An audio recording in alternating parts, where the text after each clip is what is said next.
કે હું જે છોકરીને પ્રેમ કરું છું ને એ છોકરીના લગ્ન એના મા બાપ કોઈ બીજા વ્યક્તિ સાથે કરાવે છે. તો મારે એમને એક વાત કહેવી છે, જો કે એમને જ નહીં દુનિયાના બધાય મા બાપને એક વાત કહેવી છે કે તમારા સંતાનને જ્યાં ગમે ને ત્યાં લગ્ન કરાવો. કેમ કે આપણો નટખટ કાનુડો, આપણો દ્વારકાવાળો ભગવાન થઈને પણ જો પ્રેમીઓને મળાવતો હોય તો આ ધરતી ઉપર મા બાપને પણ ભગવાન કીધા છે. તો એ મા બાપ કેમ પ્રેમને સમજતા નથી? અરે મેં કેટલાય મા બાપના મોઢેથી સાંભળ્યું છે કે બે પ્રેમીઓને ભગવાન મળાવે છે. તો એ પ્રેમીઓને અલગ કરવાનું કામ શું આપણા મનુષ્યને સોંપ્યું છે?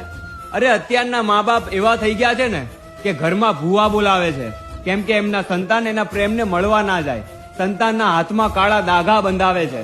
તો મારે એવા મા બાપને એટલું જ કહેવું છે કે તમારી આ ભૂલના કારણે 3 વ્યક્તિના જીવન ખરાબ થાય છે. કેમ કે ન ગમતી જગ્યાએ તમારી દીકરીના લગ્ન તમે કરાવ્યા છે. કેમ કે તમારી દીકરી હવે એના પ્રેમને ભૂલી તો નથી જવાની.